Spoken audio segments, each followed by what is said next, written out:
ॐ सूर्याय नमः। ॐ नित्यानन्दाय नमः। ॐ निखिलागमवेद्याय नमः। ॐ दीप्तमूर्तये नमः। ॐ सौख्यदायिने नमः। ॐ श्रेयसे नमः। ॐ श्रीमते नमः। ॐ सुप्रसन्नाय नमः। ॐ इष्टार्थदाय नमः। ॐ सम्पत्कराय नमः। ॐ हिरण्यगर्भाय नमः। ॐ तेजोरूपाय नमः। ॐ परेशाय नमः। ॐ नारायणाय नमः। ॐ कवये नमः।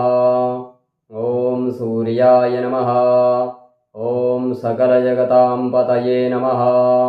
ॐ सौख्यप्रदाय नमः। ॐ आदिमध्यान्तरहिताय नमः। ॐ भास्कराय नमः। ॐ ग्रहाणां पतये नमः। ॐ वरेण्याय नमः। ॐ तरुणाय नमः। ॐ परमात्मने नमः। ॐ हरये नमः। ॐ रवये नमः। ॐ अहस्कराय नमः। ॐ परस्मै ज्योतिषे नमः। ॐ अमरेशाय नमः। ॐ अच्युताय नमः। ॐ आत्मरूपिणे नमः। ॐ अचिन्त्याय नमः। ॐ अन्तर्बहिः प्रकाशाय नमः। ॐ अब्जवल्लभाय नमः। ॐ कमनीयकराय नमः। ॐ असुरारये नमः। ॐ उच्चस्थानसमारूढरथस्थाय नमः। ॐ जन्ममृत्युजराव्याधिवर्जिताय नमः। ॐ जगदानन्दहेतवे नमः। ॐ जयिने नमः। ॐ ओजस्कराय नमः। ॐ भक्तवत्स्याय नमः। ॐ दशदिक्सम्प्रकाशाय नमः। ॐ शौरये नमः। ॐ हरिदश्वाय नमः। ॐ शरवाय नमः। ॐ ऐश्वर्यदाय नमः। ॐ ब्रह्मणे नमः। ॐ बृहते नमः। ॐ घृणिभृते नमः। ॐ गुणात्मने नमः। ॐ सृष्टिस्थित्यन्तकारिणे नमः। ॐ भगवते नमः। ॐ एकाकिने नमः। ॐ आर्तशरण्याय नमः। ॐ अपवर्गप्रदाय नमः। ॐ सत्यानन्दस्वरूपिणे नमः। ॐ लूनिताखिलदैत्याय नमः। ॐ खद्योताय नमः। ॐ कनत्कनकभूषाय नमः। ॐ घनाय नमः। ॐ कान्तिदाय नमः। ॐ शान्ताय नमः। ॐ लुप्तदन्ताय नमः। ॐ पुष्कराक्षाय नमः। ॐ ऋक्षाधिनाथमित्राय नमः। ॐ उज्ज्वलतेजसे नमः। ॐ ऋकारमातृकावर्णरूपाय नमः। ॐ नित्यस्तुत्याय नमः। ॐ ऋजुस्वभावचित्ताय नमः।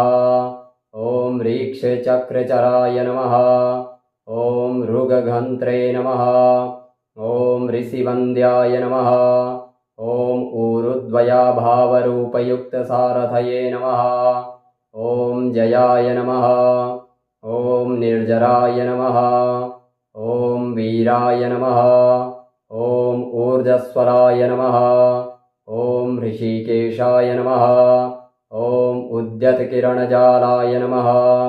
ॐ विवस्वते नमः। ॐ ऊर्ध्वगाय नमः। ॐ उग्ररूपाय नमः। ॐ उज्ज्वलाय नमः। ॐ वासुदेवाय नमः। ॐ वसवे नमः। ॐ वसुप्रदाय नमः। ॐ सुवर्चसे नमः। ॐ सुशीलाय नमः। ॐ सुप्रसन्नाय नमः। ॐ ईशाय नमः। ॐ वन्दनीयाय नमः। ॐ भगवते नमः। ॐ आदित्याय नमः। ॐ खगाय नमः। ॐ मित्राय नमः। ॐ ईशाय नमः। ॐ वन्दनीयाय नमः। ॐ भानवे नमः। ॐ इन्द्राय नमः। ॐ अनन्ताय नमः। ॐ अखिलज्ञाय नमः। ॐ अच्युताय नमः। ॐ अखिलागमवेदिने नमः। ॐ आदिभूताय नमः। ॐ आदित्याय नमः।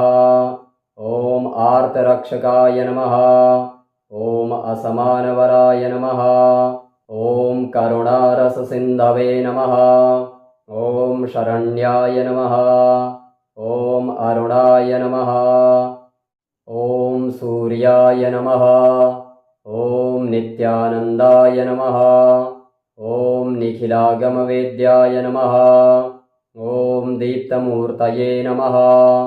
ॐ सौख्यदायिने नमः। ॐ श्रेयसे नमः। ॐ श्रीमते नमः। ॐ सुप्रसन्नाय नमः। ॐ इष्टार्थदाय नमः। ॐ सम्पत्कराय नमः। ॐ हिरण्यगर्भाय नमः। ॐ तेजोरूपाय नमः। ॐ परेशाय नमः। ॐ नारायणाय नमः। ॐ कवये नमः। ॐ सूर्याय नमः। ॐ सकलजगतां पतये नमः। ॐ सौख्यप्रदाय नमः। ॐ आदिमध्यान्तरहिताय नमः। ॐ भास्कराय नमः। ॐ ग्रहाणां पतये नमः। ॐ वरेण्याय नमः। ॐ तरुणाय नमः। ॐ परमात्मने नमः। ॐ हरये नमः। ॐ रवये नमः।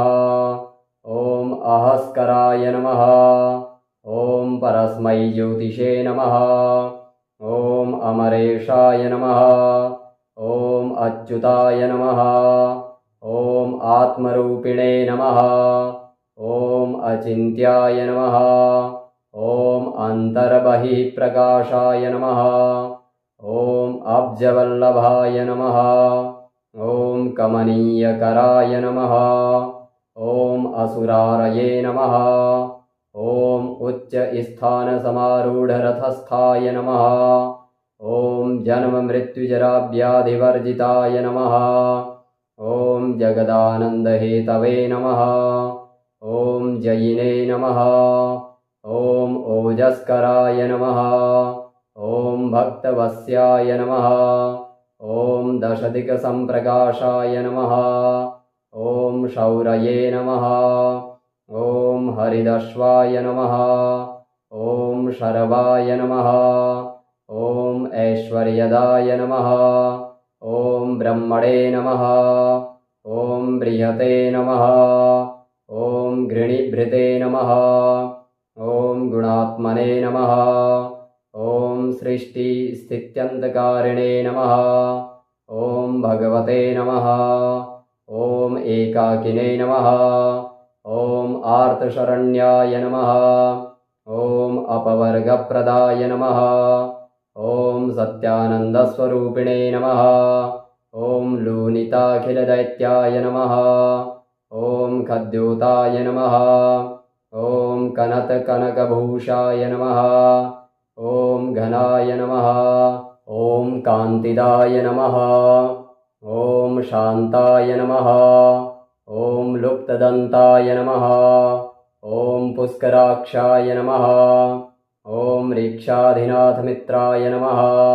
ॐ उज्ज्वलतेजसे नमः। ॐ ऋकारमातृकावर्णरूपाय नमः। ॐ नित्यस्तुत्याय नमः। ॐ ऋजुस्वभावचित्ताय नमः। ॐ ऋक्षचक्रचराय नमः। ॐ ऋगघन्त्रे नमः। ॐ ऋषिवन्द्याय नमः। ॐ ऊरुद्वयाभावरूपयुक्तसारथये नमः। ॐ जयाय नमः। ॐ निर्जराय नमः। ॐ वीराय नमः। ॐ ऊर्ध्वस्वराय नमः। ॐ ऋषिकेशाय नमः। ॐ उद्यतकिरणजालाय नमः। ॐ विवस्वते नमः। ॐ ऊर्ध्वगाय नमः। ॐ उग्ररूपाय नमः। ॐ उज्ज्वलाय नमः। ॐ वासुदेवाय नमः। ॐ वसवे नमः। ॐ वसुप्रदाय नमः। ॐ सुवर्चसे नमः। ॐ सुशीलाय नमः। ॐ सुप्रसन्नाय नमः। ॐ ईशाय नमः। ॐ वन्दनीयाय नमः। ॐ भगवते नमः। ॐ आदित्याय नमः। ॐ खगाय नमः। ॐ मित्राय नमः। ॐ ईशाय नमः। ॐ वन्दनीयाय नमः। ॐ भानवे नमः। ॐ इन्द्राय नमः। ॐ अनन्ताय नमः। ॐ अखिलज्ञाय नमः। ॐ अच्युताय नमः। ॐ अखिलागमवेदिने नमः। ॐ आदिभूताय नमः। ॐ आदित्याय नमः। ॐ आर्तरक्षकाय नमः। ॐ असमानवराय नमः। ॐ करुणारससिन्धवे नमः। ॐ शरण्याय नमः। ॐ अरुणाय नमः। ॐ सूर्याय नमः। ॐ नित्यानन्दाय नमः। ॐ निखिलागमवेद्याय नमः। ॐ दीप्तमूर्तये नमः। ॐ सौख्यदायिने नमः। ॐ श्रेयसे नमः। ॐ श्रीमते नमः। ॐ सुप्रसन्नाय नमः। ॐ इष्टार्थदाय नमः। ॐ सम्पत्कराय नमः। ॐ हिरण्यगर्भाय नमः। ॐ तेजोरूपाय नमः। ॐ परेशाय नमः। ॐ नारायणाय नमः। ॐ कवये नमः। ॐ सूर्याय नमः। ॐ सकलजगतां पतये नमः। ॐ सौख्यप्रदाय नमः। ॐ आदिमध्यान्तरहिताय नमः। ॐ भास्कराय नमः। ॐ ग्रहाणां पतये नमः। ॐ वरेण्याय नमः। ॐ तरुणाय नमः। ॐ परमात्मने नमः। ॐ हरये नमः। ॐ रवये नमः। ॐ अहस्कराय नमः। ॐ परस्मै ज्योतिषे नमः। ॐ अमरेशाय नमः। ॐ अच्युताय नमः। ॐ आत्मरूपिणे नमः। ॐ अचिन्त्याय नमः। ॐ अन्तर्बहिः प्रकाशाय नमः। ॐ अब्जवल्लभाय नमः। ॐ कमनीयकराय नमः। ॐ असुरारये नमः। ॐ उच्चस्थानसमारूढरथस्थाय नमः। ॐ जन्ममृत्युजराव्याधिवर्जिताय नमः।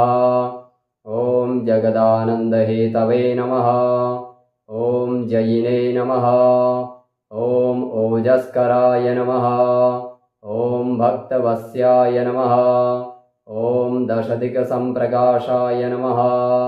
ॐ शौरये नमः। ॐ हरिदश्वाय नमः। ॐ शरवाय नमः। ॐ ऐश्वर्यदाय नमः। ॐ ब्रह्मणे नमः। ॐ बृहते नमः। ॐ घृणिभृते नमः।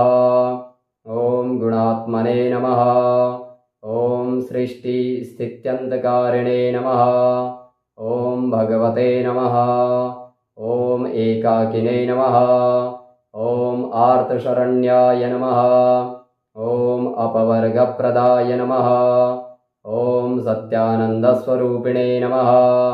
ॐ लूनिताखिलदैत्याय नमः। ॐ खद्योताय नमः। ॐ कनतकनकभूषाय नमः। ॐ घनाय नमः। ॐ कान्तिदाय नमः। ॐ शान्ताय नमः। ॐ लुप्तदन्ताय नमः। ॐ पुष्कराक्षाय नमः। ॐ रीक्षाधिनाथमित्राय नमः। ॐ उज्ज्वलतेजसे नमः। ॐ ऋकारमातृकावर्णरूपाय नमः। ॐ नित्यस्तुत्याय नमः। ॐ ऋजुस्वभावचित्ताय नमः। ॐ रीक्षचक्रचराय नमः। ॐ ऋगघन्त्रे नमः। ॐ ऋषिवन्द्याय नमः। ॐ ऊरुद्वयाभावरूपयुक्तसारथये नमः। ॐ जयाय नमः। ॐ निर्जराय नमः। ॐ वीराय नमः।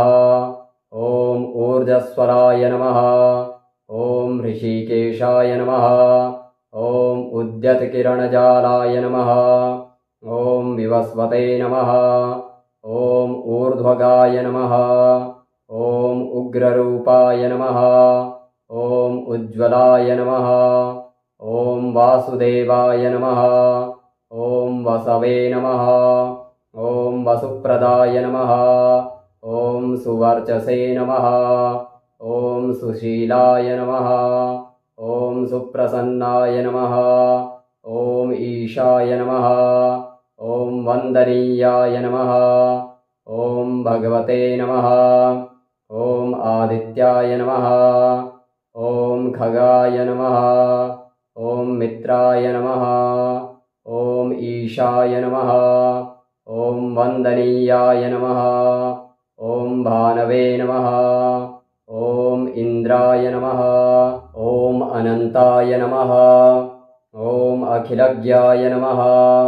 ॐ अच्युताय नमः। ॐ अखिलागमवेदिने नमः। ॐ आदिभूताय नमः। ॐ आदित्याय नमः। ॐ आर्तरक्षकाय नमः। ॐ असमानवराय नमः। ॐ करुणारससिन्धवे नमः। ॐ शरण्याय नमः। ॐ अरुणाय नमः। ॐ सूर्याय नमः। ॐ नित्यानन्दाय नमः। ॐ निखिलागमवेद्याय नमः। ॐ दीप्तमूर्तये नमः। ॐ सौख्यदायिने नमः। ॐ श्रेयसे नमः। ॐ श्रीमते नमः। ॐ सुप्रसन्नाय नमः। ॐ इष्टार्थदाय नमः। ॐ सम्पत्कराय नमः। ॐ हिरण्यगर्भाय नमः। ॐ तेजोरूपाय नमः। ॐ परेशाय नमः। ॐ नारायणाय नमः। ॐ कवये नमः। ॐ सूर्याय नमः। ॐ सकलजगतां पतये नमः। ॐ सौख्यप्रदाय नमः। ॐ आदिमध्यान्तरहिताय नमः। ॐ भास्कराय नमः। ॐ ग्रहाणां पतये नमः। ॐ वरेण्याय नमः। ॐ तरुणाय नमः। ॐ परमात्मने नमः। ॐ हरये नमः। ॐ रवये नमः। ॐ अहस्कराय नमः। ॐ परस्मै ज्योतिषे नमः। ॐ अमरेशाय नमः। ॐ अच्युताय नमः। ॐ आत्मरूपिणे नमः। ॐ अचिन्त्याय नमः। ॐ अन्तर्बहिः प्रकाशाय नमः। ॐ अब्जवल्लभाय नमः। ॐ कमनीयकराय नमः। ॐ असुरारये नमः। ॐ उच्चस्थानसमारूढरथस्थाय नमः। ॐ जन्ममृत्युजराव्याधिवर्जिताय नमः। ॐ जगदानन्दहेतवे नमः। ॐ जयिने नमः। ॐ ओजस्कराय नमः। ॐ भक्तवत्स्याय नमः। ॐ दशदिक्सम्प्रकाशाय नमः। ॐ शौरये नमः। ॐ हरिदश्वाय नमः। ॐ शरवाय नमः। ॐ ऐश्वर्यदाय नमः। ॐ ब्रह्मणे नमः। ॐ बृहते नमः। ॐ घृणिभृते नमः। ॐ गुणात्मने नमः। ॐ सृष्टिस्थित्यन्तकारिणे नमः। ॐ भगवते नमः। ॐ एकाकिने नमः। ॐ आर्तशरण्याय नमः। ॐ अपवर्गप्रदाय नमः। ॐ सत्यानन्दस्वरूपिणे नमः। ॐ लूनिताखिलदैत्याय नमः। ॐ खद्योताय नमः। ॐ कनकभूषाय नमः। ॐ घनाय नमः। ॐ कान्तिदाय नमः।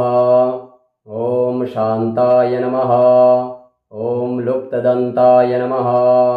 ॐ पुष्कराक्षाय नमः।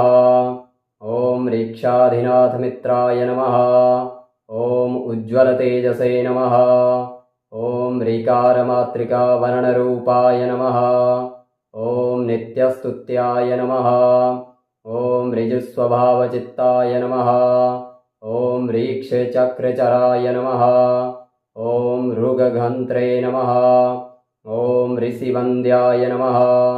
ॐ ऊरुद्वयाभावरूपयुक्तसारथये नमः। ॐ जयाय नमः। ॐ निर्जराय नमः। ॐ वीराय नमः। ॐ ऊर्जस्वराय नमः। ॐ ऋषिकेशाय नमः। ॐ उद्यतकिरणजालाय नमः। ॐ विवस्वते नमः। ॐ ऊर्ध्वगाय नमः। ॐ उग्ररूपाय नमः। ॐ उज्ज्वलाय नमः। ॐ वासुदेवाय नमः। ॐ वसवे नमः। ॐ वसुप्रदाय नमः। ॐ सुवर्चसे नमः। ॐ सुशीलाय नमः। ॐ सुप्रसन्नाय नमः। ॐ ईशाय नमः। ॐ वन्दनीयाय नमः। ॐ भगवते नमः। ॐ आदित्याय नमः। ॐ खगाय नमः। ॐ मित्राय नमः। ॐ ईशाय नमः। ॐ वन्दनीयाय नमः। ॐ भानवे नमः। ॐ इन्द्राय नमः। ॐ अनन्ताय नमः। ॐ अखिलज्ञाय नमः। ॐ अच्युताय नमः। ॐ अखिलागमवेदिने नमः। ॐ आदिभूताय नमः। ॐ आदित्याय नमः। ॐ आर्तरक्षकाय नमः। ॐ असमानवराय नमः। ॐ करुणारससिन्धवे नमः। ॐ शरण्याय नमः। ॐ अरुणाय नमः।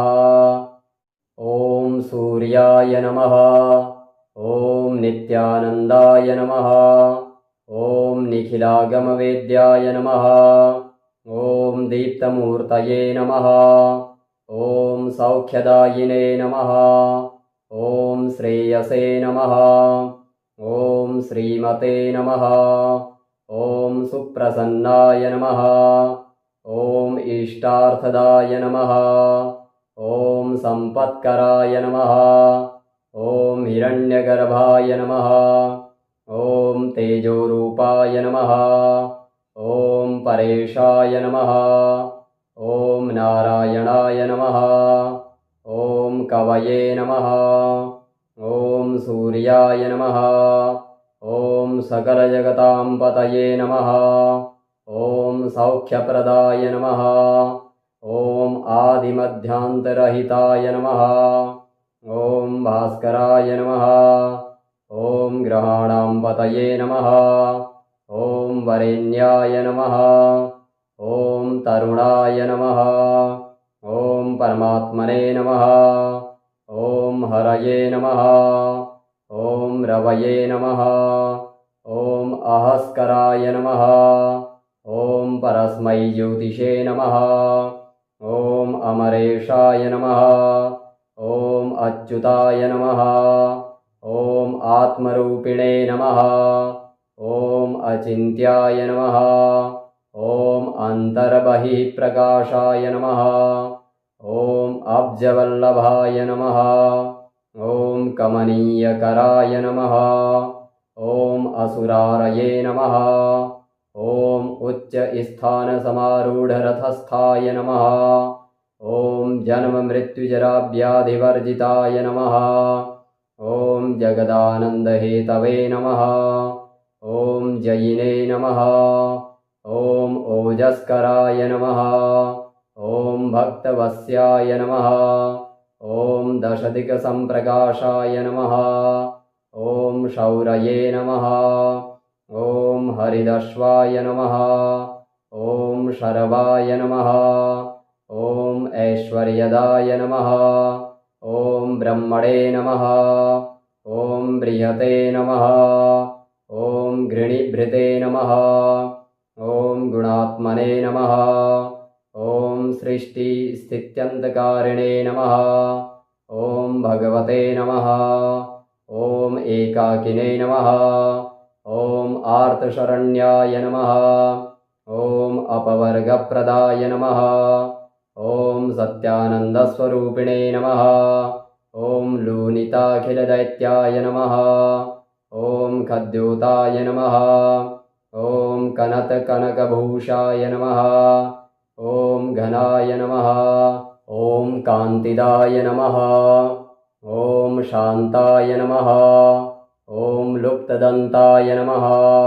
ॐ पुष्कराक्षाय नमः। ॐ रीक्षाधिनाथमित्राय नमः। ॐ उज्ज्वलतेजसे नमः। ॐ ऋकारमातृकावर्णरूपाय नमः। ॐ नित्यस्तुत्याय नमः। ॐ ऋजुस्वभावचित्ताय नमः। ॐ रीक्षचक्रचराय नमः। ॐ ऋगघन्त्रे नमः। ॐ ऋषिवन्द्याय नमः। ॐ ऊरुद्वयाभावरूपयुक्तसारथये नमः। ॐ जयाय नमः। ॐ निर्जराय नमः। ॐ वीराय नमः। ॐ ऊर्ध्वस्वराय नमः। ॐ ऋषिकेशाय नमः। ॐ उद्यतकिरणजालाय नमः। ॐ विवस्वते नमः। ॐ ऊर्ध्वगाय नमः। ॐ उग्ररूपाय नमः। ॐ उज्ज्वलाय नमः। ॐ वासुदेवाय नमः। ॐ वसवे नमः। ॐ वसुप्रदाय नमः। ॐ सुवर्चसे नमः। ॐ सुशीलाय नमः। ॐ सुप्रसन्नाय नमः। ॐ ईशाय नमः। ॐ वन्दनीयाय नमः। ॐ भगवते नमः। ॐ आदित्याय नमः। ॐ खगाय नमः। ॐ मित्राय नमः। ॐ ईशाय नमः। ॐ वन्दनीयाय नमः। ॐ भानवे नमः। ॐ इन्द्राय नमः। ॐ अनन्ताय नमः। ॐ अखिलज्ञाय नमः। ॐ अच्युताय नमः। ॐ अखिलागमवेदिने नमः। ॐ आदिभूताय नमः। ॐ आदित्याय नमः। ॐ आर्तरक्षकाय नमः। ॐ असमानवराय नमः। ॐ करुणारससिन्धवे नमः। ॐ शरण्याय नमः। ॐ अरुणाय नमः। ॐ सूर्याय नमः। ॐ नित्यानन्दाय नमः। ॐ निखिलागमवेद्याय नमः। ॐ दीप्तमूर्तये नमः। ॐ सौख्यदायिने नमः। ॐ श्रेयसे नमः। ॐ श्रीमते नमः। ॐ सुप्रसन्नाय नमः। ॐ इष्टार्थदाय नमः। ॐ सम्पत्कराय नमः। ॐ हिरण्यगर्भाय नमः। ॐ तेजोरूपाय नमः। ॐ परेशाय नमः। ॐ नारायणाय नमः। ॐ कवये नमः। ॐ सूर्याय नमः। ॐ सकलजगतां पतये नमः। ॐ सौख्यप्रदाय नमः। ॐ आदिमध्यान्तरहिताय नमः। ॐ भास्कराय नमः। ॐ ग्रहाणां पतये नमः। ॐ वरेण्याय नमः। ॐ तरुणाय नमः। ॐ परमात्मने नमः। ॐ हरये नमः। ॐ रवये नमः। ॐ अहस्कराय नमः। ॐ परस्मै ज्योतिषे नमः। ॐ अमरेशाय नमः। ॐ अच्युताय नमः। ॐ आत्मरूपिणे नमः। ॐ अचिन्त्याय नमः। ॐ अन्तर्बहिः प्रकाशाय नमः। ॐ अब्जवल्लभाय नमः।